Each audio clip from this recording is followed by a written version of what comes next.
Specially दर्शन सिंह रावण जी को और संत किशोर जी को, उनकी पूरी सारी टीम को। मैं लखनऊ से डॉक्टर अनीस अंसारी, पूर्व IAS, founder vice chancellor Khwaja Muinuddin Chishti Urdu Arabi Farsi university, आप सबकी खिदमत में आदाब पेश करता हूँ। गुड आफ्टरनून, नमस्कार, सत श्री अकाल वगैरह वगैरह। मुझे बड़ी खुशी है और शुक्रगुजार हूँ कि रावण जी ने मुझे ये मौका दिया है आप सबसे बात करने का। मेरे लिए ये बेहद इज़्ज़त का मकाम है। मैं आप सबको भी मुबारकबाद दे रहा हूँ कि आप लोगों ने एक बहुत ही अहम विषय पर ये चर्चा रखी है।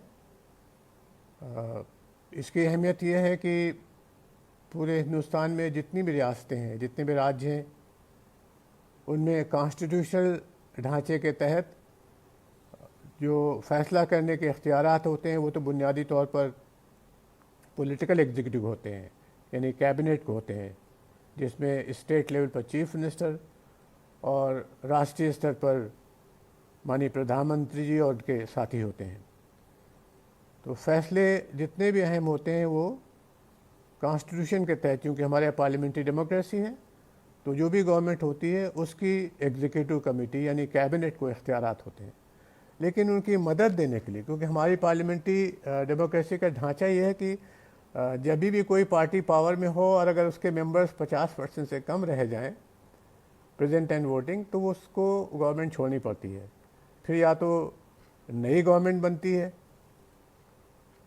मौजूदा असेंबली या पार्लियामेंट में, जैसे अभी मध्य प्रदेश में बनी कि कुछ लोग हट गए कांग्रेस पार्टी से, तो फिर बीजेपी ने अपनी सरकार बनाई अपनी अक्सरियत साबित करके, या फिर इलेक्शंस कराने पड़ते हैं। अगर ऐसी सूरत हो जाती है कि कोई तरीक़ा नहीं है गवर्नमेंट बनाने का, मेजॉरिटी बनाने का किसी के पास, तो फिर इलेक्शन कराने पड़ते हैं। तो चूँकि हमारी पार्लियामेंट्री सिस्टम ऑफ डेमोक्रेसी में पॉलिटिकल एग्जीक्यूटिव आने जाने वाला होता है, उसकी कोई मुद्दत तो होती है 5 साल की, लेकिन उस 5 साल में जितनी बार उसकी अक्सरियत या मेजॉरिटी ख़तरे में पड़ जाएगी और ख़त्म हो जाएगी, तो फिर उसको गवर्नमेंट छोड़नी पड़ती है। तो इसने टेम्प्रेरी लाइफ वाली गवर्नमेंट में कॉन्स्टिट्यूशन मेकर्स ने ये ख्याल किया, जैसा कि इंग्लैंड की पार्लियामेंट में है कि वहाँ भी हम लोगों ने वहीं से सिस्टम लिया है, तो वहाँ भी एक परमानेंट ब्यूरोक्रेसी का तस्वुर है। तो हमारे मुल्क में भी कॉन्स्टिट्यूशन के तहत एक परमानेंट ब्यूरोक्रेसी है, यानी गवर्नमेंट पॉलिटिकल आती जाती रहेगी, लेकिन जो एडमिनिस्ट्रेटिव स्ट्रक्चर है वो सालिम और साबित रहेगा, और वो कोई भी गवर्नमेंट आएगी तो उसकी तरफ पॉलिटिकली न्यूट्रल होकर अपने नॉलेज, अपने एक्सपीरियंस और अपनी नेक नीति के साथ उनको मशवरा देगा।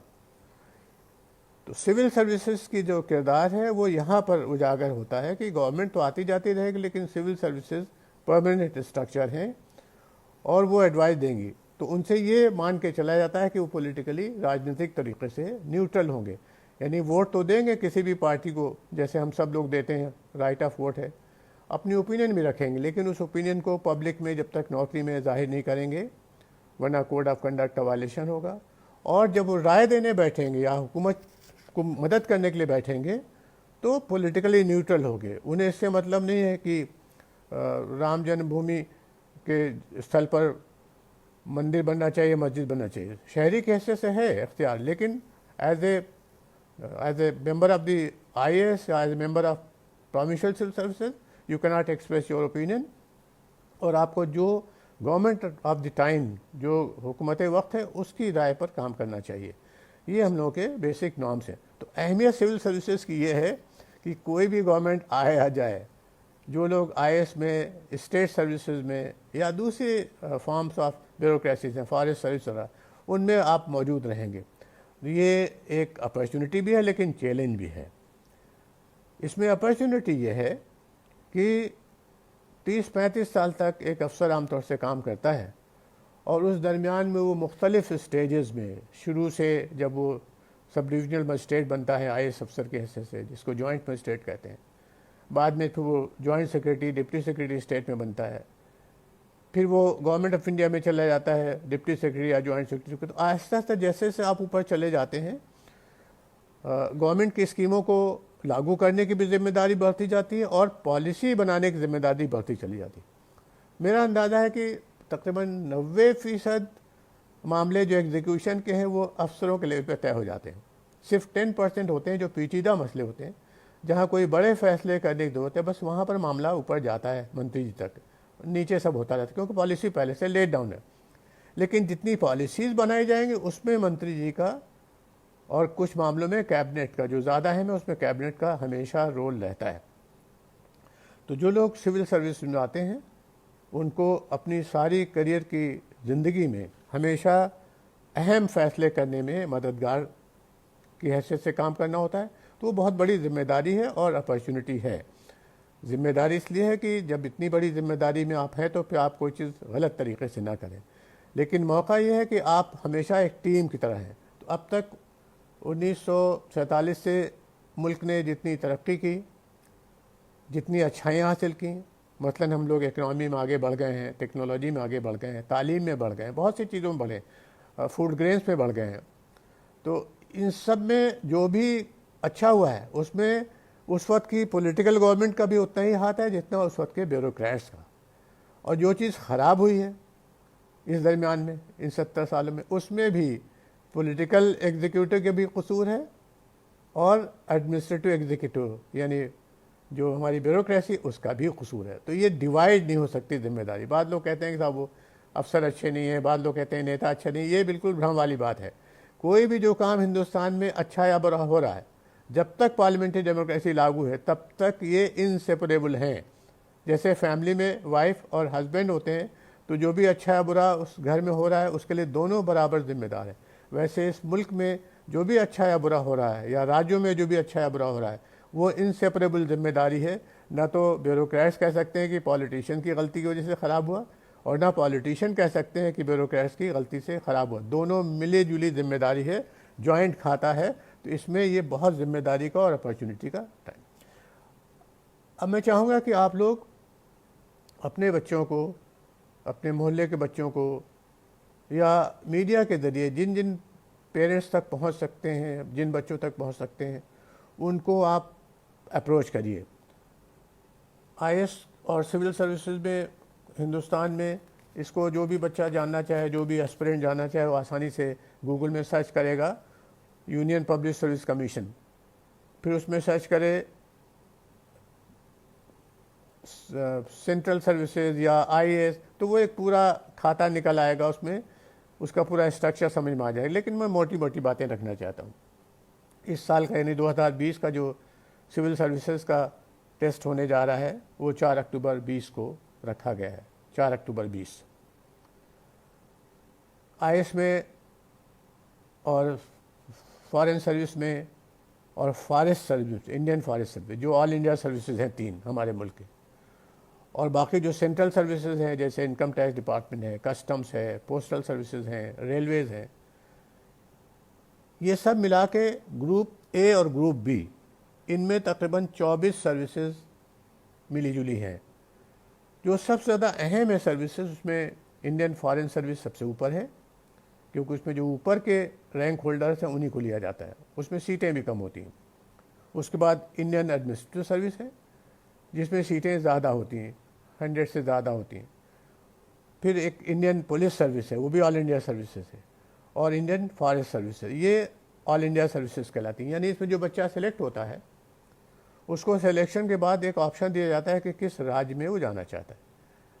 तो उस राज्य के लिए जिन लोगों ने अपनी चॉइस दी उसमें से आधे लोग तो मेरिट पे चले जाते हैं और आधे लोगों को अलग करके हर स्टेट से उनको इकट्ठा करके एक लॉटरी पड़ती है, रोस्टर, उसमें जिसके नाम जो रियासत आ जाती है वहाँ वो अटैच हो जाता है। तो ज़्यादातर वक्त फिर वो अपनी स्टेट में गुजारता है, और जो लोग क्वालिफाई कर जाते हैं भारत सरकार के, उनको भारत सरकार बुला ली जाती है, वो डिप्यूटेशन कहलाता है। तो ये 24 सर्विसेज का कंबाइंड कॉम्पिटिशन होता है ग्रुप ए और ग्रुप बी का। इसमें 3 हिस्से होते हैं। एक तो सबसे पहला कहलाता है प्रिलिमिनरी टेस्ट। ये प्रिलिमिनरी टेस्ट इस साल की सर्विस का 2020 का 4 अक्टूबर 20 को होने जा रहा है। इस प्रिलिमिनरी टेस्ट में एक प्रिलिमिनरी टेस्ट होता है, फिर उसके बाद जो लोग इसमें ये मालूम जानकारी रखने की ज़रूरत है कि तकरीबन 10-11 लाख लोग प्रिलिमिनरी टेस्ट में आमतौर से शामिल होते हैं, लेकिन उससे घबराने की ज़रूरत नहीं है। अगर इस प्रोग्राम में कोई एस्पिरेंट भी शामिल हों जिनको खुद बैठना है, तो वो घबराएं नहीं 11 लाख के नंबर से, क्योंकि 11 लाख में आधे लोग जो है ऑप्ट आउट कर जाते हैं, वो इम्तिहान में बैठते ही नहीं है। उनको इतना डर लगता है अपनी कम तैयारी का कि वो निकल जाते हैं, खाली फॉर्म भर लेते हैं। 6 लाख बचे, उस 6 लाख में कंपटीशन है। तो 6 लाख में आपको अगर आईएएस में आप रहे हैं तो तकरीबन एक लड़के को 1000 लड़कों से बेहतर अपने आप को साबित करना पड़ेगा, तब वो इसमें आने पाएगा। फिर जब प्रिलिमिनरी टेस्ट हो जाता है तो उसमें जो लोग सेलेक्ट हो जाते हैं उनमें से थोड़े से लोग लेके जितनी सर्विसेज होती हैं, जैसे 4 सर्विस हैं तो तकरीबन एक 12 टाइम्स के करीब लोगों को ले लिया गया और फिर उनको मेंस में बैठने दिया जाता है। मेंस का एग्ज़ाम काफ़ी डिटेल्ड होता है, उसको मैं बाद में बताऊंगा। जो लोग मेंस में कामयाब हो जाते हैं फिर उनको इंटरव्यू में जाना पड़ता है। तो 3 स्टेजेस में इम्तिहान होता है। सबसे पहली जो स्टेज है वो प्रिलिमिनरी टेस्ट की है, पीटी हम कह सकते हैं शॉर्ट में। इस पीटी का मकसद ये है कि जो लोग सीरियस नहीं हैं या जो लोग सीरियस हैं लेकिन उनकी तालीमी लियाकत या उनके लिखने की कैपेसिटी या जो भी और कमियां हैं उसकी वजह से वो इसमें इम्तिहान के लायक नहीं है, तो उनको छांट दिया जाता है। ये स्क्रीनिंग का स्टेज है, ये क्वालिफाइंग होता है, इसमें कोई पास और फेल नहीं होता है, लेकिन ये एसेंशियल है, बिना इसके आप मेंस में नहीं जा सकते। प्रिलिमिनरी में 2 पेपर्स होते हैं 200 मार्क्स के। इसमें पेपर 1 होता है जनरल स्टडीज़ और जनरल अवेयरनेस का। इसमें जो कवरेज है, इसमें 100 सवाल आएंगे और 100 सवाल का ऑब्जेक्टिव टाइप के सवाल होते हैं ज़्यादातर। हर सवाल में 2 मार्क्स मिलते हैं और नेगेटिव मार्किंग भी होती है, यानी अगर आपने गलत जवाब दे दिया है तो उसके मार्क्स फिर जो सही आपने किया उसका मार्क कट जाएगा। अगर आपने एक क्वेश्चन गलत जवाब दे दिया तो एक क्वेश्चन जो आपने सही दे दिया उसके भी मार्क्स घट जाएंगे। तो ये 100 क्वेश्चंस के 2-2 मार्क्स ईच के 200 का एक पेपर होता है जनरल स्टडीज़ 1 का, पेपर 1 जो कहलाता है। इस पेपर 1 में जो बड़ी बड़ी डिसिप्लिन हैं वो मैं मोटे तरीके से आपके सामने रखता हूँ, जिस विषयों पे आपसे पूछा जाएगा।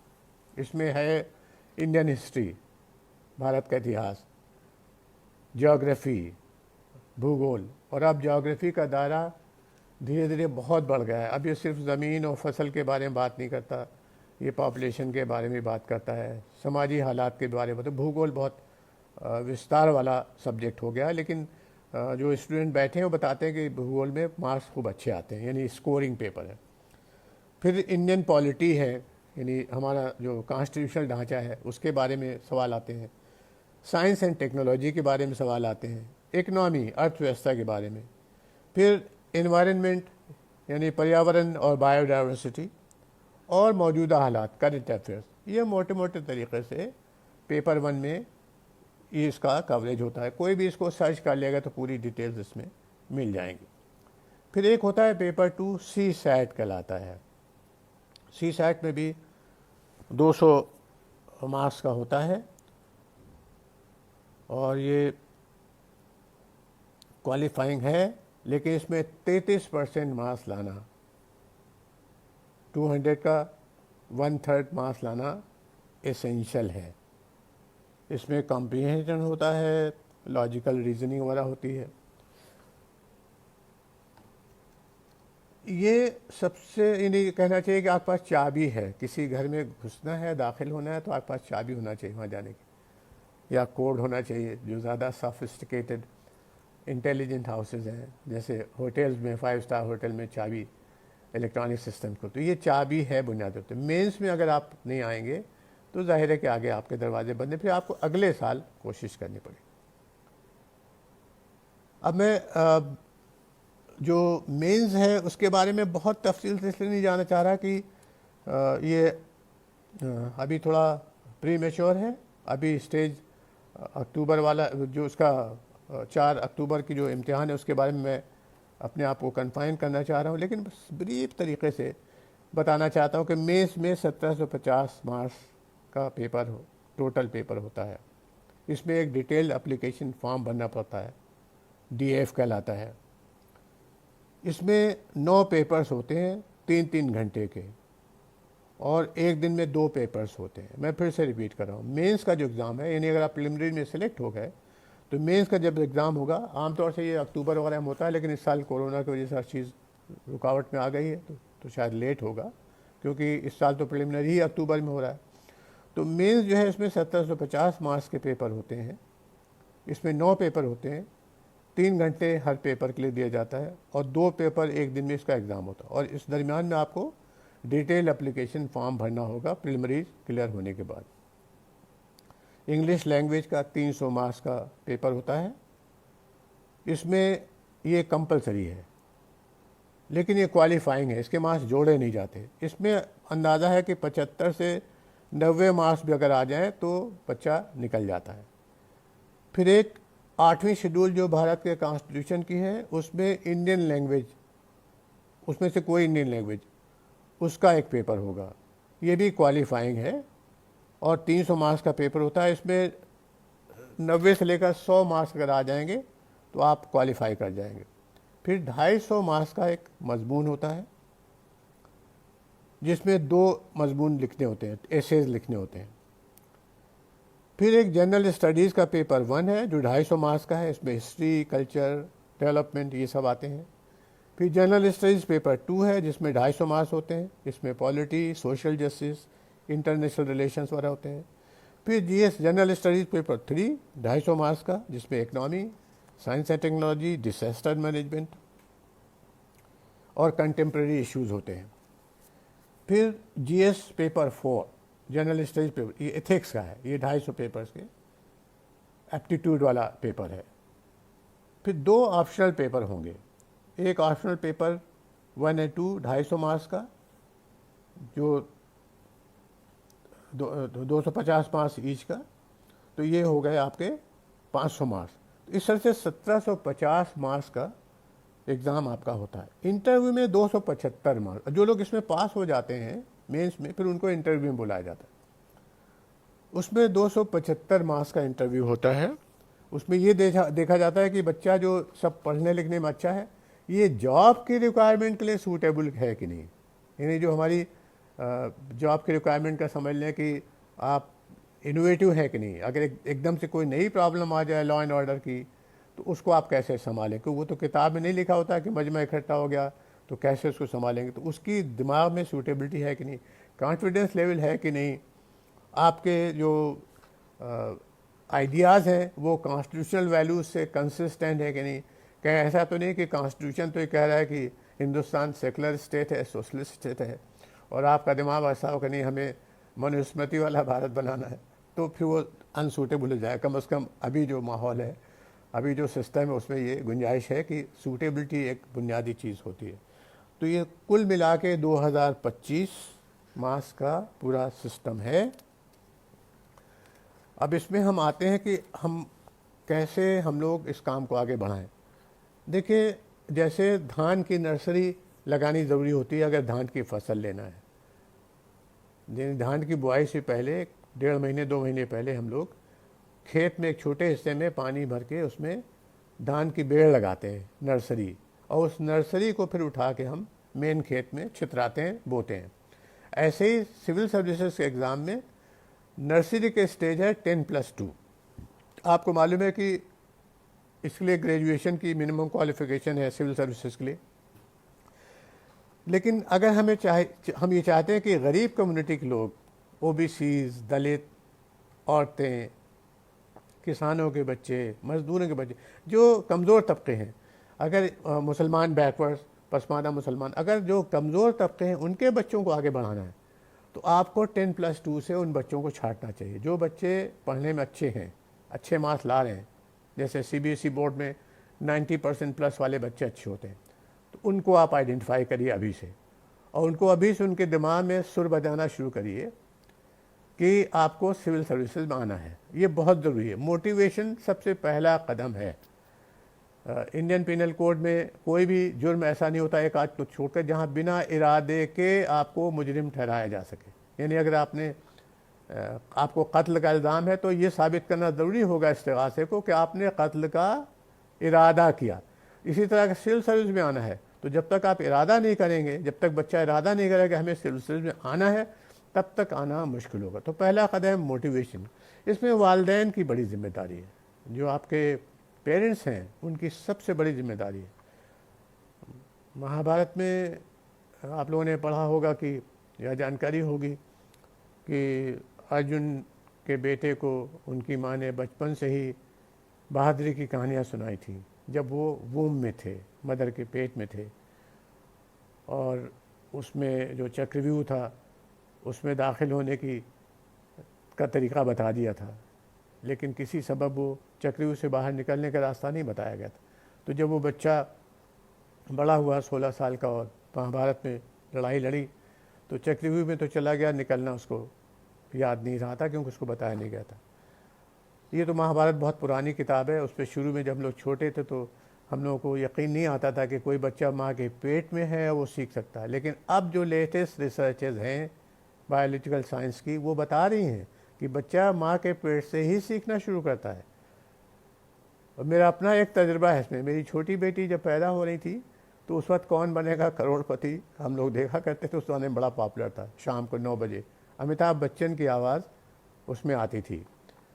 हमने देखा कि जब हमारी बच्ची पैदा हुई तो बहुत छोटी थी, मुश्किल से 2 और 3 महीने की। तो जैसे ही कौन बनेगा करोड़पति का प्रोग्राम आता था और अमिताभ बच्चन की आवाज़ आई तो एकदम से उसके मूवमेंट एक्टिव हो जाते थे, क्योंकि उसको माँ के पेट से ही वो सुनती चली आ रही थी आवाज़ को। अब ये बायोलॉजिकली प्रूवन है। तो आप नर्सरी स्टेज से बच्चों के कान में डालिए। इसमें देखिए किसी को इल्ज़ाम देने से कुछ नहीं होगा। हम ये नहीं कह सकते कि साहब वो मनुस्मृति है और मनुवादी सिस्टम इसलिए हमारे बच्चे नहीं आ रहे। रही होगी मनुस्मृति और उससे नुकसान हुआ है जनरेशन्स का, हंड्रेड्स ऑफ ईयर्स का नुकसान हुआ, लेकिन अब उसको एक किनारे रखिए। जानना जरूरी उसका, लेकिन उसको आगे मत रखिए, पीछे फेंक दीजिए। आगे ये देखना है कि सिविल सर्विसेज एग्ज़ाम अभी भी खुदा का शुक्र है कि बहुत ही फेयर एग्ज़ाम है। मेरा जैसा आदमी जिसके वालिद सिर्फ छोटी सी तहसील की कलेक्शन अमीन की पोस्ट में थे, मैं 1971-72 में एग्ज़ाम में बैठा। मेरा कोई यानी गॉडफादर नहीं था। दायरे में छोटे घर से, एक छोटे से कस्बे से आया था जहाँ की आबादी 40-50 हज़ार की अभी भी है, वहाँ से आया था। और हरिजन पाठशाला में प्राइमरी पढ़ाई, तो कोई बड़े इंग्लिश मीडियम से पढ़ के भी नहीं आते। लेकिन हम बैठे, मेहनत बहुत की, 14 घंटे 12 घंटे रोज़ की पढ़ाई थी। और जब बैठे तो हमारी पोजीशन, पहली कोशिश जब हमने सिविल सर्विसेज क्लास 1 में बैठे तो पूरे इंडिया में चौथी आई। फिर उसका एग्ज़ाम आने के बाद, रिज़ल्ट आने के बाद हम IAS में बैठे, IAS और फॉरेन सर्विस में, तो हमारी पोजीशन माशाल्लाह टोटल सिविल सर्विस में 3rd पोजीशन थी। और चूँकि हमारी topper Nirupama Menon Rao foreign service में चली गई तो मैंने फॉरेन सर्विस छोड़ दी और IAS में आया। IAS को मैंने चूज़ किया तो मेरी 2nd पोजीशन। तो ऑल इंडिया 2nd पोजीशन मेरे जैसे आदमी की आ सकती है जिसका न कोई गॉडफादर, न कोई इंग्लिश मीडियम, न कोई बड़ा शहर, छोटे से घर थे, लोअर मिडिल क्लास। और उस वक्त रिजर्वेशन भी नहीं था, उस वक्त OBC का रिजर्वेशन नहीं था। तो अब फ़ायदा है OBC वालों को कि उनके लिए रिजर्वेशन है, उसकी वजह से उनका कंपटीशन का दायरा कम हो गया है। जनरल कैटेगरीज में ब्राह्मण, सैयद, जो अच्छे घरानों के बच्चे हैं, पढ़े लिखे घरानों के, जिनका जनरेशन्स की ट्रेडिशन है पढ़ाई लिखाई की, लीडरशिप की क्वालिटीज़ हैं, पैसा है, उनके बच्चों से मुकाबला करना मुश्किल है। लेकिन रिजर्वेशन वाली कैटेगरी में जो लोग आएंगे उनका मुकाबला घट जाता है, उन्हीं के जैसे लोग हैं। तो OBC की कैटेगरी के और शेड्यूल्ड कास्ट और शेड्यूल्ड ट्राइब्स कैटेगरी के और पसमानदा मुसलमानों की कैटेगरी के, इनको ज़रूर मेहनत करके बैठना चाहिए, इसमें आ सकते हैं। तो मैंने पहली गुजारिश ये की है कि वालिदैन की जिम्मेदारी है कि 10+2 के स्टेज से टैलेंट रिकॉग्नाइज करके उनको अभी से कान में डालना शुरू करें। फिर सब्जेक्ट का सिलेक्शन उनका ऐसा कराएं कि जो सब्जेक्ट लिस्ट दी हुई है सिविल सर्विसेज के लिए, उसी लिस्ट में से कोई ना कोई सब्जेक्ट ले लें ताकि आगे वो काम आए।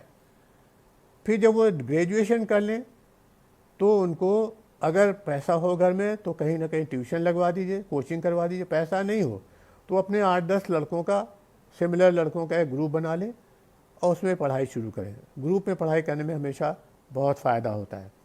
मैंने भी ग्रुप में पढ़ाई की थी। उस वक्त हम अलीगढ़ में थे और लेक्चरर हो गए थे वहाँ पर लॉ और कॉन्स्टिट्यूशन लॉ के।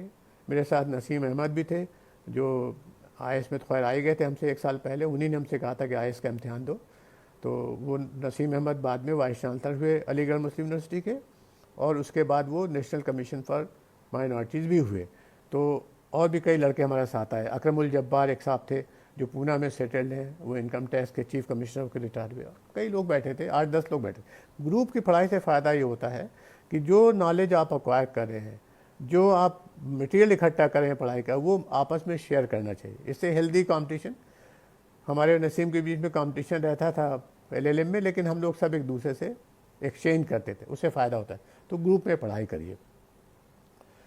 अब हम आपको वो चीज़ें बताना चाह रहे हैं जिससे गरीब घर के बच्चों को, जो टैलेंटेड, उनको बहुत मदद मिल सकती है। एक सब संस्था है जिसका ज़कात फाउंडेशन नाम है, दिल्ली में है।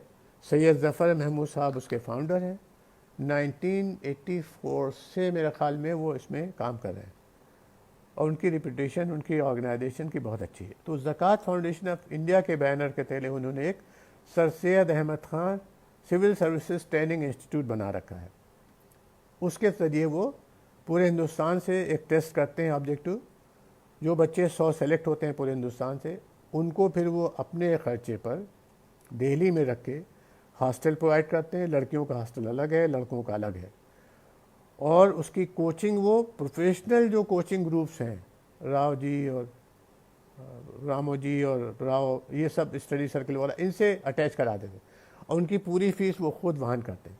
उसमें एक ही कमी है मेरी नज़र से, मैं उनसे कहता रहता हूँ कि इसको बदल दो, कि वो सिर्फ मुसलमान बच्चों को लेते हैं। लेकिन उससे परेशान होने की ज़रूरत नहीं है।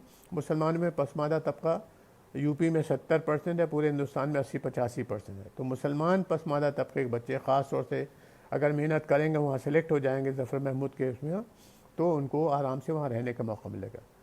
तो एक तो ये बहुत अच्छा, इनकी परफॉर्मेंस बहुत अच्छी, पिछले कई सालों से इनके पढ़ाए हुए बच्चे बहुत अच्छे से आ रहे हैं। 2017 में तकरीबन 57 बच्चे इनके यहाँ के पढ़ाए हुए सिविल सर्विसेज में आए थे। इस साल भी अच्छा स्कोर है, मुझे नंबर याद नहीं आ रहा, लेकिन इस साल भी अच्छा स्कोर है। एक और 2-3 और इदारे हैं, जैसे जामिया मिल्लिया इस्लामिया जो यूनिवर्सिटी है, इस वक्त सेंट्रल यूनिवर्सिटीज़ में नंबर 1 यूनिवर्सिटी है। और मौलाना आज़ाद यूनिवर्सिटी है हैदराबाद की। यहाँ अब इसमें जामिया मिल्लिया में, मौलाना आज़ाद यूनिवर्सिटी में, और एक जामिया हमदर्द है, हमदर्द यूनिवर्सिटी दिल्ली में। इनमें मज़हब की कोई शर्त नहीं है, आप किसी भी मज़हब के होंगे, अगर आप क्वालिफाई कर जाएंगे तो आपको सेलेक्ट कर लेते हैं। एक छोटी सी कोशिश लखनऊ में हुई है। सबसे पहले तो मुलायम सिंह यादव जी की सरकार में उर्दू एकेडमी से एक ट्रेनिंग इंस्टीट्यूट बनाया गया, कोचिंग इंस्टीट्यूट सिविल सर्विसेज के लिए। उस प्रोजेक्ट बनाने में, उसको कंसीव करने में मेरा भी हाथ था। प्रोजेक्ट मैंने ही कंसीव किया था, और आज़म खान साहब उस वक्त मिनिस्टर थे, उन्होंने बड़ी मदद की थी। बदकिस्मती से उनको फर्जी इल्ज़ाम लगा के जेल में डाल दिया उनकी पूरी फैमिली को। लेकिन उन्होंने एक बड़ा काम ये किया है। सबसे बड़ा काम तो उन्होंने जौहर यूनिवर्सिटी कायम करने किया है, जो उनके न रहने के बाद भी कायम रहेगी। और इसी तरह का एक इदारा उन्होंने लखनऊ में कायम किया है। तो इस इदारे में भी सिर्फ ये शर्त है कि बच्चे को थोड़ी बहुत उर्दू आती हो, उसमें रिलीजन का चक्कर नहीं है। जिसको ज़रा भी उर्दू आती होगी वो उसमें कॉम्पीट कर लेगा। तो वहाँ पर रहने का इंतज़ाम बहुत अच्छा है, बहुत अच्छा सेटअप है, खूब अच्छे से हॉस्टल है, लाइब्रेरी बहुत अच्छी है, इंटरनेट की फैसिलिटीज़ है, और कोचिंग अच्छी है। तो उसमें भी आप जा सकते हैं। एक लखनऊ में और कोशिश हुई है प्राइवेट, डॉक्टर अशरफ रिजवी साहब ने, मेरे दोस्त हैं, IIM अहमदाबाद के ग्रेजुएट और PhD होल्डर हैं, Jaipuria institute of management Lucknow के डायरेक्टर रहे, खड़गपुर में पढ़ाया, बहुत क्वालिफाइड आदमी है। और उन्होंने एक तकरीबन 65 लाख रुपए सालाना का जॉब छोड़ा है, खाली इसलिए कि गरीब घर के बच्चों को, चाहे उसमें हिंदू हो या मुसलमान, उनको हम सिविल सर्विस में ले जाएं। तो लखनऊ में है, उन्होंने एक कंपनी बनाई नॉन प्रॉफिट मेकिंग, जिसका नाम है Maxell leadership council, Maxell leadership council MLC। वो उसके चेयरमैन है, फाउंडर चेयरमैन, मैं उसका वाइस चेयरमैन हूँ।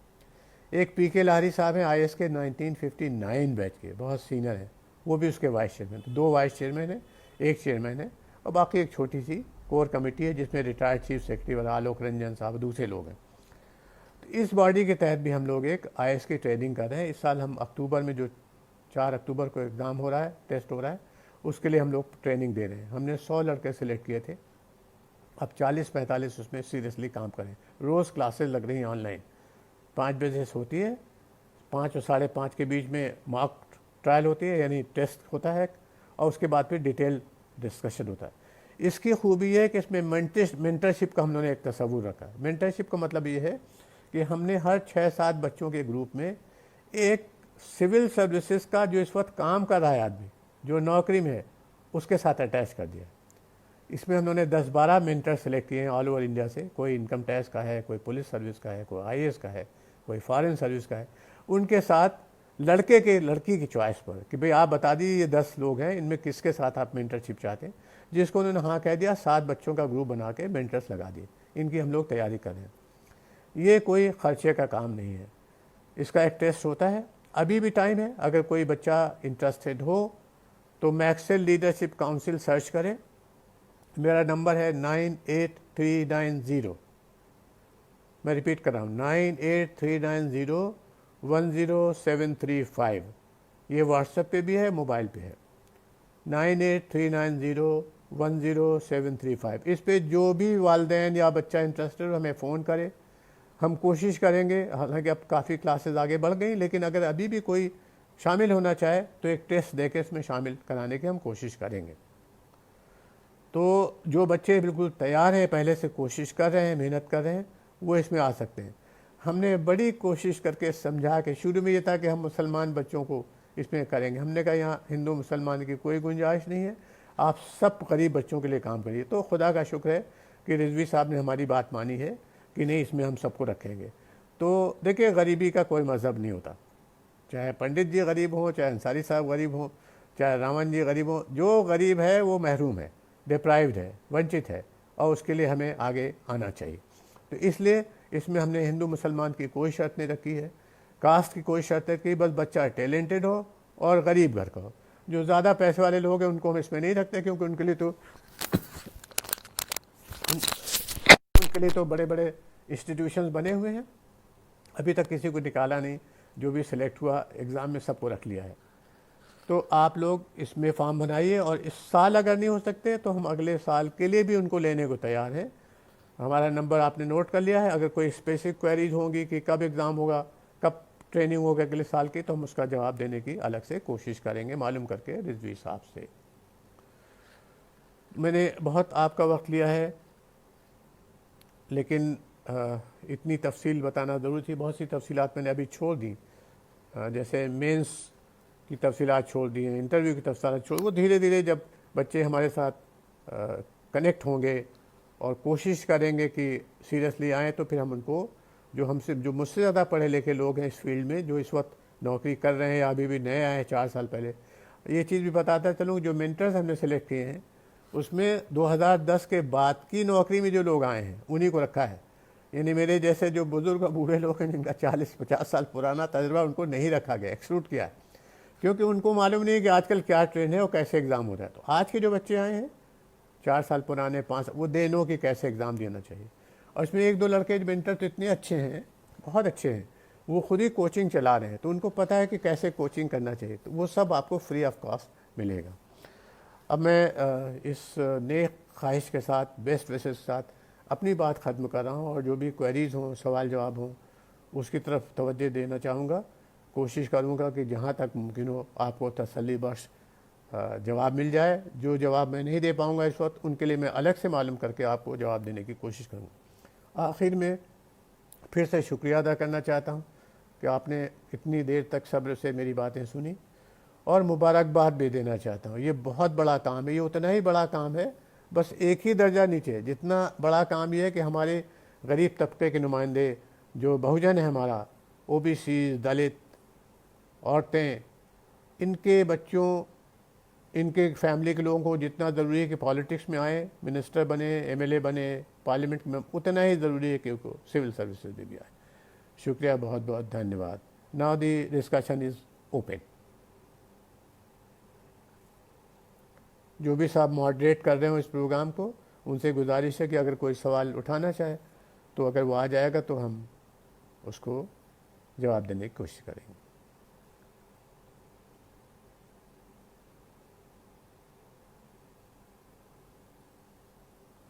दर्शन जी या किशोर जी, संत किशोर जी, जो भी मॉडरेट कर रहे हों।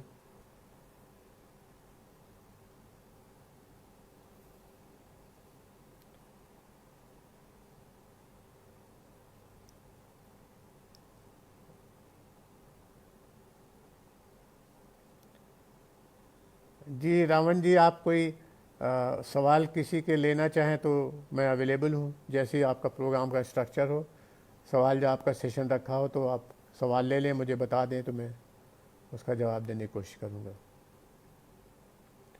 आई होप कि मैंने जो आप लोगों का इतना वक्त ज़ाया किया है उससे आप कुछ ना कुछ फ़ायदा ज़रूर होगा।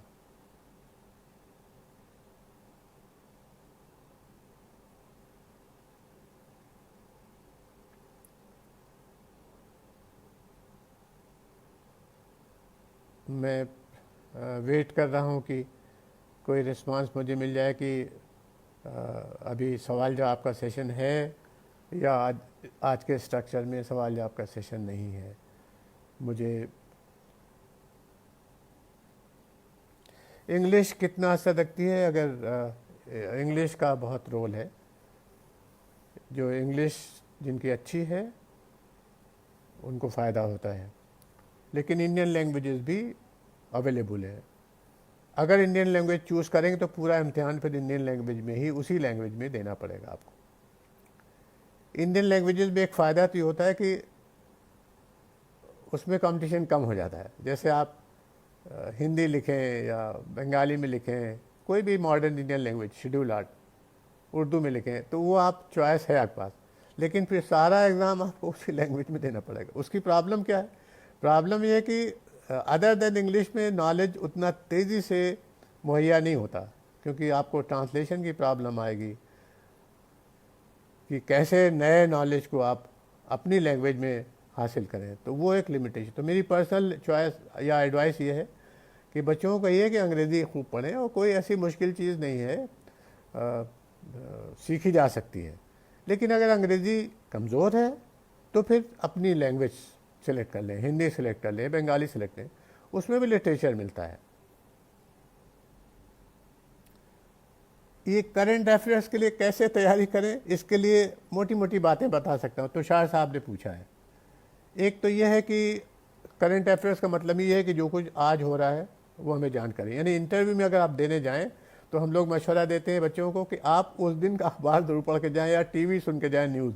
क्योंकि कभी कभी ये चालाकी या होशियारी होती है इंटरव्यू बोर्ड में कि इंटरव्यू बोर्ड वाले पूछ लेते हैं कि उस दिन कोई चीज़ नई हुई तो पूछ लेते हैं, जानना चाहते हैं कि बच्चा अपडेटेड है कि नहीं। करंट अफेयर्स की किताबें भी बहुत सी आती हैं, तमाम कंपेंडियम आते हैं, उनको ले लीजिए। इसका एक आसान तरीका ये होता है कि हिंदू अखबार इस मामले में बहुत अच्छा समझ आता है। द हिंदू अखबार पढ़ने की आदत डालिए, और उसमें जो आर्टिकल्स छपते हैं, मिडलर्स छपते हैं, बीच में जो छोटा फीचर आता है, या एडिटोरियल्स आते हैं, तो जिस टॉपिक पर आपको लग रहा हो कि ये टॉपिक बहुत अहम है, जैसे आजकल कोविड अहम है, लद्दाख में चाइना का इनकर्जन अहम है, इकनॉमी की हालत ख़राब है, बेरोज़गारी है, ये अहम है, तो कोई भी सब्जेक्ट जो आपको लग रहा है, या राजस्थान में बीजेपी की जो कोशिश थी, जो खुदा का शुक्र फेल हो गई कि हुकूमत कैसे गिराई जाए वहाँ चुनी हुई, तो ये सब करंट अफेयर्स हैं। इसकी किताबें भी आती हैं, मैगजीन्स भी आते हैं, और आजकल तो इंटरनेट अवेलेबल है। इसका जो मेथडिकल तरीका वो ये है कि एक एल्बम बनाना चाहिए, यानी एक रजिस्टर ले लिए। तो सबसे पहले तो करंट अफेयर्स में ये करिए कि हिंदू या times of India, Indian express, कोई भी अच्छा अखबार पढ़ना शुरू करिए, वो बच्चा पढ़े, और उसमें काट के और वो चिपकाता चला जाए सब्जेक्ट के हिसाब से। यानी उस रजिस्टर को पेजिंग कर लीजिए कि इकनॉमी के 10 पेज, हिस्ट्री के 10 पेज, वगैरह वगैरह। तो हिस्ट्री के बारे में कोई मजमून छपे तो वो हिस्ट्री वाले में डाल दिया, सीरियल कर लिया, और शुरू में इंडेक्स 2-3 पेज छोड़ दिए, इंडेक्सिंग कर ली, ताकि ऐन वक्त में मिल जाए। तो एक तो ये आप अपना मटेरियल खुद इकट्ठा करना शुरू करें। मैं ये चीज़ स्टूडेंट से कह रहा हूँ, आप लोगों से नहीं कह रहा हूँ, आपके ज़रिए वहाँ तक पहुँचा दीजिए। तो वो उसको करें, रजिस्टर को मेंटेन करें। दूसरे, एनसीईआरटी की जो किताबें हैं दर्जा 6 से लेकर 12th क्लास तक की या 10 तक की कम से कम, वो किताबों का सेट होना चाहिए। जो जो सब्जेक्ट आपके आएंगे, सिविक्स और इकनॉमी और एनवायरनमेंट, उसकी किताबें एनसीईआरटी की हैं, वो निकाली, वो बेसिक मटेरियल है। उसको एक बार पढ़ जाए बच्चा, चाहे समझ में आए ना समझ में आए, याद रहे याद ना रहे, कुछ फ़र्क नहीं पड़ता, पढ़ता चला जाए, थोड़े दिन में उसको दोबारा दोहराएगा। वो एक बिल्डिंग ब्लॉक है, पहली ईंट है एनसीईआरटी की नॉलेज। फिर आपको, अगर आपने कोई कोचिंग ज्वाइन की है, जैसे हम लोग कोचिंग कर रहे हैं, तो उसमें डिबेट कराते हैं, मॉक ट्रायल करते हैं, इन्हें टेस्ट लेते हैं। तो अगर ट्रेनिंग में है तो बच्चे को आसानी हो जाएगी, तो ट्रेनिंग ज्वाइन कराने की कोशिश करिए। तो करंट अफेयर्स को डिफ़ाइन करना मुश्किल है, लेकिन आसान तरीका यही है कि आपको रोज़मर्रा अखबार और टीवी के जो, टीवी का आजकल डिबेट तो खैर बहुत ही ख़राब हालत में है, लेकिन अल जज़ीरा वाला की अगर डिबेट आपने सुनी हो या बीबीसी की, तो उसको बच्चे की आदत है। अल जज़ीरा में ख़ास तौर से बहुत अच्छी डिबेट्स भी आती हैं, बहुत संजीदगी से बातचीत होती है बड़े इश्यूज़ पर, और उसका कवरेज बहुत अच्छा होता है। तो ये मोटे मोटे तरीके से हम करें। ये अगला सवाल है, यूपीएससी मेंस में इंग्लिश ग्रामर की स्पेलिंग मिस्टेक्स और राइटिंग स्किल को कैसे करें? भाई जैसे मैंने किया है वैसे ही मैं आपको बता सकता हूँ। हाई स्कूल या इंटरमीडिएट के लेवल की ग्रामर की किताब ले लीजिए, उसको खूब पढ़िए और उसमें एक्सरसाइजेज होती हैं, उसको करने की कोशिश करिए। जैसे उसमें एक सीरीज़ आती है कि कॉमन एरर्स, ग्रामर की किताबों में एक लिखेगा कॉमन एरर्स, यानी ऐसी गलतियाँ आमतौर से लोग कर देते हैं। जैसे आपने लिखा कि बहुत कम बारिश हुई, तो आपने लिखा देयर वाज लिटिल रेन या there was very little rain, और किसी ने लिखा there was little rain, there was a little rain. अब ए लिटिल और लिटिल में बिल्कुल फ़र्क हो जाता है। अंग्रेज़ी में अगर आप कहते हैं देयर वाज लिटिल रेन, इसका मतलब कोई बारिश ही नहीं हुई, कुछ भी नहीं हुआ, बारिश ही नहीं हुई, और आपने कहा there was a little rain, बढ़ा दिया, तो इसका मतलब है कि थोड़ी सी बारिश हुई। तो ये जो कॉमन अ फ्यू, फ्यू या one of the best persons, तो पर्सन्स लिखेंगे या one of the best person लिखेंगे?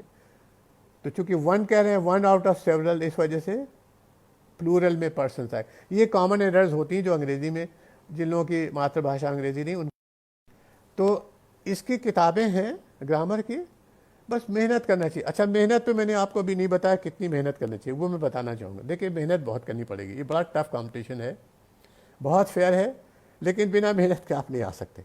इसमें 12 घंटे की मेहनत करने का पहले दिन से संकल्प होना चाहिए। मैंने करके देखा है और ये मुश्किल नहीं है। मैं सुबह 5 बजे उठता था, बहुत बचपन से घर में नमाज़ पढ़ने की आदत डाली गई थी, उठा दिए जाते थे ज़बरदस्ती, वालिद साहब उठा देते थे, सर्दी में भी, और मस्जिद के मोहल्ले में वहाँ जाना पड़ता था सर्दी में नमाज।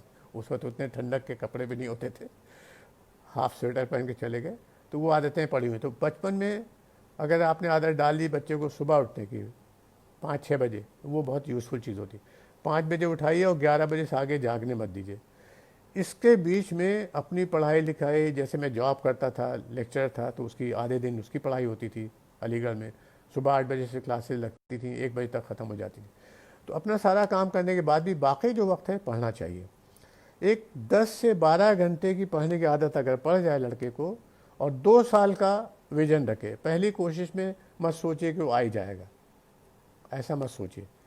मान के चलिए कि 2 कोशिश करनी पड़ेंगी या 3 कोशिश करनी पड़ेगी, उसके लिए मेंटली तैयार रहना चाहिए। ये कोई नुकसान की चीज़ नहीं है, आपने एक बार नहीं किया तो दूसरी बार कर लिया, तीसरी बार कर लिया, ये कोई नुकसान की चीज़ नहीं, आप करिए। क्योंकि एक बार आपने 2-3 साल की मेहनत करके काम कर लिया तो फिर सारी उम्र आप बहुत लोगों के काम में आएंगे, गरीबों की ख़ास तौर से बहुत मदद कर सकते हैं। अभी जो क्रिटिकल रीजनिंग, लीगल एप्टीट्यूड, ये सब चीज़ें, मैथ का कितना महत्व है? मैथ का स्कोरिंग पेपर समझा जाता है, क्योंकि अरिथमेटिक में तो 2+2 हमेशा 4 होता है, जबकि मैनेजमेंट में या पब्लिक एडमिनिस्ट्रेशन में 2+2 5 भी माना जाता है, 2+2 3 भी हो जाता है। यानी जहाँ पर डिस्क्रिशन है वहाँ पर चॉइस है। मैथमेटिक्स में चॉइस नहीं है। तो अगर मैथमेटिक्स अच्छी है तो ये स्कोरिंग पेपर है, इसको ले सकते हैं जिन्हों की अच्छी हो। जिनकी अच्छी नहीं है उनको इस पर नहीं जाना चाहिए। क्रिटिकल रीजनिंग और लीगल एप्टीट्यूड वाला जो है ये ज़रूरी है, क्योंकि आपके पेपर में आएंगी। इस वक्त मैं इस पोजीशन में नहीं हूँ कि ज़्यादा विस्तार से बता सकूँ कि इसके लिए कैसे तैयारी करें, लेकिन हमारे यहाँ एक्सपर्टीज़ है मैक्सेल लीडरशिप काउंसिल में, इसके जानने वाले लोग हैं, मैं उनसे आपको कनेक्ट करा सकता हूँ जो आपको और तफसील से बता दें।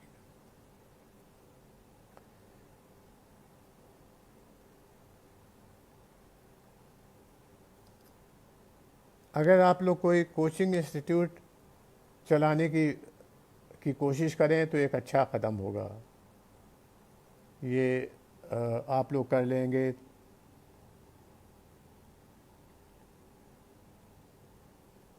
एथिक्स की बुक्स या केस,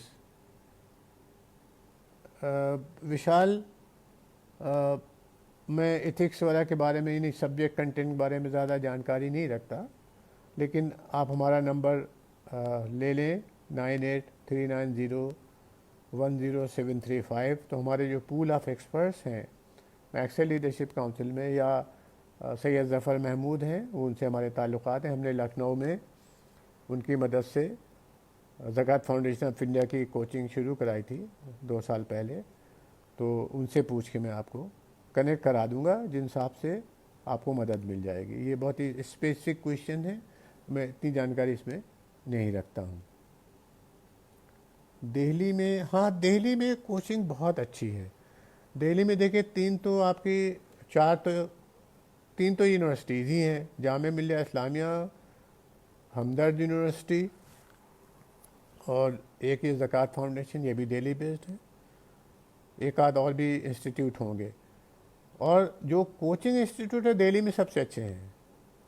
वाजी राव सबसे अच्छा समझ आता है, राव स्टडी सर्किल हम लोग के ज़माने से, जब हम लोग स्टूडेंट थे तब से मशहूर है। तो इनमें से किसी में दाखिला ले लें, जो जिन बच्चों के पास घर में पैसा है, मगर उनकी फ़ीस बहुत महंगी है, तो अपने पास से देना थोड़ा मुश्किल है।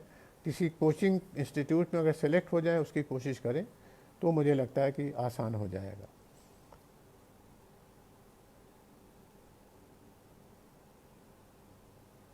और अब आसानी हो गई कि कोरोना की वजह से हर चीज़ ऑनलाइन हो रही है।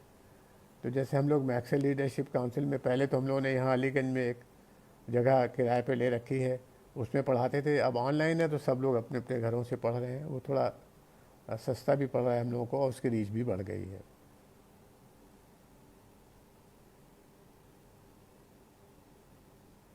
Thank you very much, Sailesh. I hope that what I have submitted before all of you really serve the purpose of motivating. आज मेरा मकसद सिर्फ ये था कि गरीब घरों के बच्चों को मैं हिम्मत दिलाऊं कि आप आइए इसमें, और ये बहुत ज़रूरी सर्विस है, ये बहुत ज़रूरी सर्विस है। इस सर्विस में आप हमेशा ज़िंदगी में देखिए, आपके पास मकान की कोई प्रॉब्लम नहीं रहेगी, गाड़ियों की प्रॉब्लम रहेगी, नौकर चाकर की प्रॉब्लम नहीं, टेलीफोन की प्रॉब्लम नहीं, और सबसे बड़ी अपॉर्चुनिटी है कि आप कमज़ोर लोगों की, जो आपसे कमज़ोर हैं, लेस फॉर्चुनेट हैं, उनकी आप मदद कर सकते हैं। हमने आज मेंस वाला पे या इंटरव्यू पे ज़्यादा इसलिए नहीं कहा है कि अभी तो शुरुआत है। कभी जब आप फ्यूचर में बात करना चाहेंगे ज़्यादा डिटेल, तो हम आपको लॉगिन कराएंगे अपने मैक्सेल लीडरशिप पे, तो उस पर जो एक्सपर्ट्स लोग हैं वो आपको एक एक चीज़ बहुत पॉइंटेड तरीके से आपको बता पाएंगे। अभी हमने सिर्फ एक बुनियादी जो ब्लूप्रिंट है वो बताया है, स्ट्रक्चर बताया खाली, उसके अंदर कैसे सजाएंगे, कैसे संवारेंगे, क्या पढ़ेंगे, उस पर अभी हमने कम रोशनी डाली। पब्लिक एडमिनिस्ट्रेशन अच्छा सब्जेक्ट है, वीर तुषार ने सवाल उठाया है। ये पब्लिक एडमिनिस्ट्रेशन बहुत अच्छा सब्जेक्ट है। इसको जो लोग लेते हैं वो बताते हैं कि उनका रिज़ल्ट अच्छा आया है, मगर अगेन सब्जेक्ट अच्छे बुरे सब हैं। एक्चुअली ये इस पर डिपेंड करता है कि आप किस सब्जेक्ट में, एस्पिरेंट किस सब्जेक्ट में अच्छा है। जिस सब्जेक्ट में एस्पिरेंट अच्छा है उस सब्जेक्ट को लेना चाहिए। लोग क्या कह रहे हैं कि कौन सा सब्जेक्ट स्कोरिंग है, कौन स्कोरिंग नहीं, उस पर नहीं जाना चाहिए, क्योंकि सब्जेक्ट स्कोरिंग होते हैं, लेकिन स्कोरिंग का ये मतलब नहीं कि आपको सब्जेक्ट नहीं आता तो आप ले लें। जो सब्जेक्ट आपको आता है, जैसे मैथमेटिक्स मुश्किल सब्जेक्ट है, लेकिन जिनको आता है उनको मैथमेटिक्स ज़रूर लेना चाहिए, क्योंकि उसमें कोई गलती करने का एहतमाल कम होता है, फिर उसकी वजह से आपको ज़्यादा अच्छे मार्क्स मिल सकते हैं। हमें बड़ी खुशी है कि हमारे बहुत से पार्टिसिपेंट्स इस प्रोग्राम को जो देख रहे थे उन्होंने एक फीडबैक अच्छा दिया है। मुझे अच्छा लग रहा है कि मैंने जो इतना वक्त पर बात किया तो उससे लोगों ने उसको पसंद किया है। मैं शैलेश वाल्मीका के कमेंट देख रहा हूँ। रावण जी, आप लखनऊ बहुत दिनों से नहीं आए हैं। अब अभी कोरोना में तो हम आपको दावत नहीं देते हैं।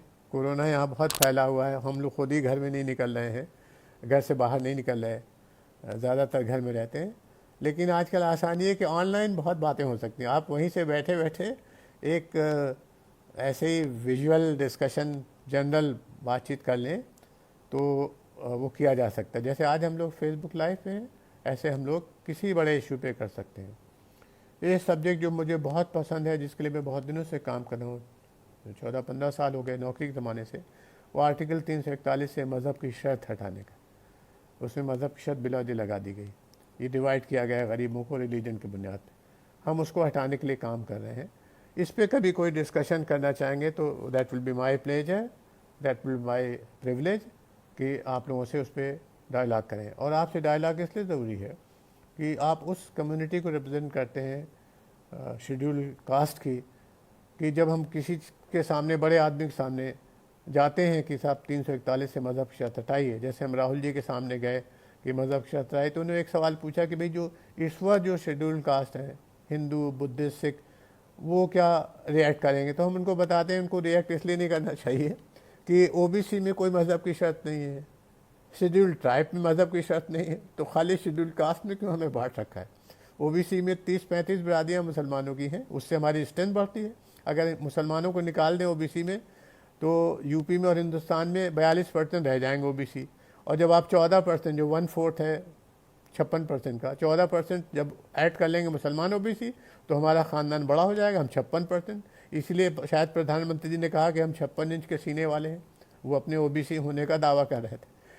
अब वो ओबीसी है या नहीं है ये मुझे नहीं मालूम, कहते हैं तो ज़रूर होंगे। लेकिन उन्होंने 56 इंच के सीने की जो मिसाल दी थी वो इसलिए दी थी कि 56% आबादी हमारी ओबीसी की है। तो जब वहाँ पर कोई प्रॉब्लम नहीं आ रही हिंदू मुसलमान ओबीसी को, तो शेड्यूल कास्ट लोग कम अकल थोड़ी है कि वहाँ पर कोई आपस में झगड़ा करने लगेंगे। लेकिन इसमें हमें आपकी मदद से, आपका समर्थन मिलेगा।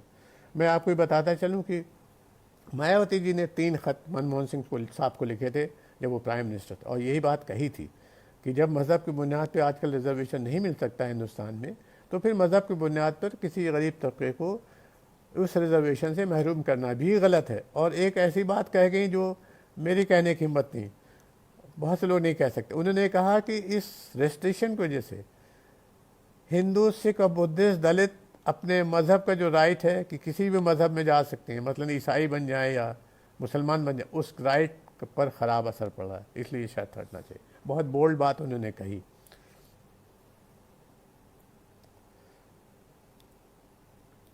दिल्ली में शैलेश, दिल्ली में करना चाहिए, दिल्ली सेंट्रल प्लेस है और इसको सेटअप करना चाहिए। शुरू में थोड़ी रिसोर्सेज की प्रॉब्लम आएगी, लेकिन जिन्होंने किया है इस काम को, जैसे जफ़र महमूद साहब ने किया है बहुत अच्छे से, सलीक़े से, कामयाबी से, तो उनको रिसोर्सेज की कमी ज़्यादा अब महसूस नहीं हो रही।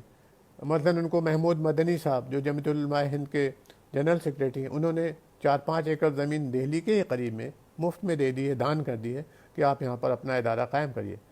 तो उर्दू में एक बड़ा पुराना शेर है, मीर अनीस बड़े शायर में 19वीं सदी के, जिसमें उन्होंने कहा कि सफ़र है शर्त, मुसाफिर नवाज बहुत तेरे। सफ़र शर्त है, बुनियादी कंडीशन है कि आप जर्नी के लिए तैयार हो। सफ़र है शर्त, मुसाफिर नवाज बहुत तेरे, और मुसाफिरों को नवाजने वाले बहुत से लोग हैं। अगर आप सफ़र करेंगे तो मुसाफिर की खातिरदारी करने वाले बहुत से लोग हैं। सफ़र है शर्त, मुसाफिर नवाज बहुत तेरे, हज़ारहा शजरे सायादार राह में है। क्योंकि रास्ते में लाखों सायेदार पेड़ मौजूद हैं, कोई और खातिर करे न करे, कम से कम पेड़ के साय में मुसाफिर ठहर सकता है। तो हमारा ये मानना है कि अपने बच्चों को, गरीब घरों के बच्चों को हम लोग मोटिवेट करें कि बैठो। ख़ास तौर से लड़कियों को ख़ास तौर से कहिए, क्योंकि लड़कियां जब आती हैं तो उससे कई ख़ानदान मुस्तफ़ीज़ होते हैं। उनका अपना ख़ानदान जहाँ वो शादियों के जाएंगी और उनका मैका, दोनों पे अच्छा असर पड़ता है। और लड़कियां जब अच्छी सर्विस होती हैं तो बच्चों को शुरू से वो तालीम देने में क्योंकि माँ की गोद से ही तो पढ़ाई शुरू होती है। तो तालीम देने में दिमागों पे अच्छा असर पड़ता है, बच्चों के दिमाग मजबूत होते हैं। तो लड़कियों को ख़ास तौर से ट्रेनिंग में लाने की कोशिश करिए, दिल्ली में कायम करिए। मुझसे जो बन पड़ेगा, जहाँ जहाँ आपको मेरे मशवरे की या मेरी किसी तरीके की सपोर्ट ज़रूरत होगी, तो जो मेरी सपोर्ट करने की कैपेसिटी, मैं उसमें ज़रूर आपकी मदद करूँगा। इसमें हम आपको एक चीज़ और बताना चाहते हैं। अच्छा सवाल उठाया है।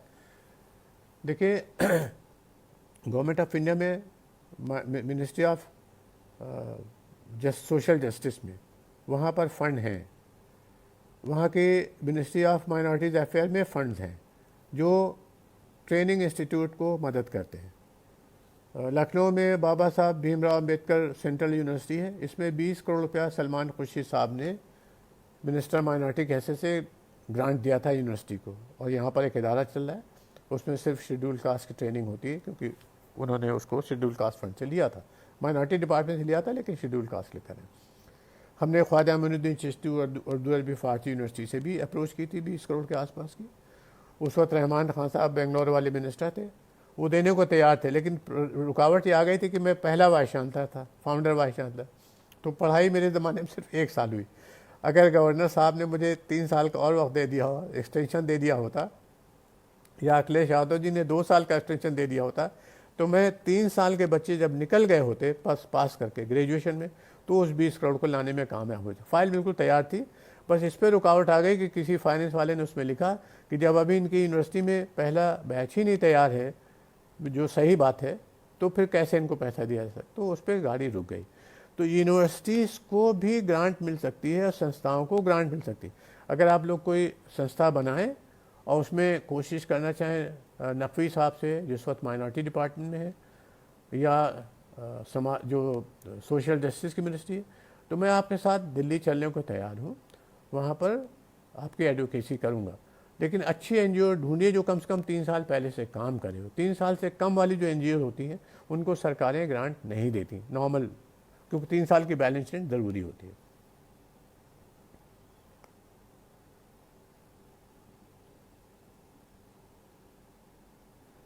तो अगर अब चीज़ें ख़त्म हो गई हों, आज का डिस्कशन का टाइम पूरा हो गया हो, तो मैं इजाज़त लूँ। मैं रावण साहब से और संत किशोर साहब से उनका शुक्रिया अदा करते हुए इजाज़त लेना चाहता हूँ। अगर कोई और सवाल नहीं हो तो इसको क्लोज़ कर दिया जाए, मुझे सिग्नल मिल जाए तो मैं क्लोज़ करूँ। और उम्मीद है कि आपने रिकॉर्ड किया होगा इसको, अगर रिकॉर्ड किया है तो इसको जनरल उसमें जी थैंक यू जी, तुषार जी, दर्शन जी और संत किशोर जी और सारी जो हमारी टीम है, ये तो हमारा परिवार है। तो हम लोग मूल निवासी हैं, इस बात पे फ़ख्र करना चाहिए कि इस मुल्क के हम लोग मूल निवासी हैं। हम कहीं से बाहर से लुटेरे की हैसियत नहीं आए, हमारे बाप दादे ख़ानदान सब यहीं का है। हिंदुस्तान हमारा है, बाहर के लोगों का तो बाद में है। बाहर के लोग भी रहें इज़्ज़त से, किसी को तकलीफ़ न दें, तो हमें कोई परेशानी नहीं। Thank you very much, thank you.